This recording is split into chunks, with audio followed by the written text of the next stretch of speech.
అలాగే మీకు ఒక డౌట్ రావచ్చు, అరే ఇండియాలోనేనా, వీళ్ళు అబ్రాడ్ కూడా పోవచ్చా, ఇప్పుడు అమీర్పేట అమెరికా అని ఇట్లా అంటా ఉంటారు అనమాట. చాలా మంది ఇంజనీరింగ్ అయిపోతాను అమీర్పేట వచ్చేసి కోర్స్ చేసి యుఎస్ పోతా ఉంటారు. ఇప్పుడు ఏంటంటే యుఎస్లో చాలా సంక్షోభం ఉంది, సాఫ్ట్వేర్ రంగంలో చాలా ఈ ఒడిదుడుకులు ఉన్నాయి. అరే అలాగే హెల్త్ కేర్లో వచ్చేసి ఎప్పటికి కూడా ఉండదు మేడం, ఇది రష్యన్ ప్రూఫ్ ఇండస్ట్రీ అంటారు. ఎప్పుడూ డిమాండ్ ఉండనే ఉంటుంది. జబ్బులు రాకుండా మానవు, జబ్బులు వస్తూనే ఉంటాయి.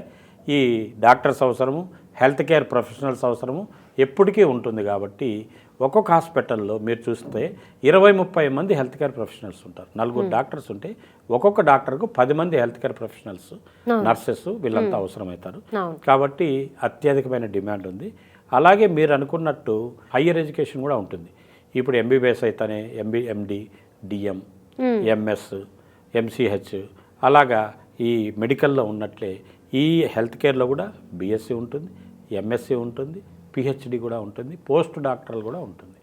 ఈ పిహెచ్డి చేస్తే వీళ్ళకు కూడా డాక్టరేట్ అవార్డు వస్తుంది. వీళ్ళకు ముందు కూడా ప్రిఫిక్స్ డాక్టర్ అని పిలుచుకోవచ్చు అనమాట పిహెచ్డి చేసి. అట్లాగే ఇప్పుడు కార్డియోవాస్కులర్ టెక్నాలజీ ఉంది, వీళ్ళు వచ్చేసి పిహెచ్డి చేస్తే ఈ విల్ బికమ్ ఏ డాక్టరేట్ అయిపోవచ్చు. వాళ్ళకు కార్డియాక్ సైంటిస్ట్ అవ్వచ్చు. కార్డియాక్ సైంటిస్ట్ అయితే madam minimum 2 to 3 lakhs salary ఉంటుంది పర్ మంత్. సూపర్. కాబట్టి కార్డియాక్ సైంటిస్ట్ వీళ్ళు ఎన్నేళ్ళు కావచ్చు, బీఎస్సీ 4 ఏళ్ళు, పీజీ 2 ఏళ్ళు, పిహెచ్డి 3 ఏళ్ళు, total 9 years. These people are also become doctorates. Doctorates అయిపోయిన తర్వాత సైంటిస్ట్ అయిపోతారు. సైంటిస్ట్ అయితే మీకు తెలుసు కదా, స్కై ఈజ్ ది లిమిట్. ఇప్పుడు హార్ట్ స్టంట్ వేయడం కానీ ఇవన్నీ కూడా ఈ సైంటిస్టులు మనం మొత్తం ఎట్లా క్లాట్ అవుతుంది, ఎట్లా జబ్బులు వస్తున్నాయి, ఈ హార్ట్ అటాక్లు ఎందువలన వస్తున్నాయి అనేది అంతా రీసెర్చ్ జరుగుతుంది అనమాట.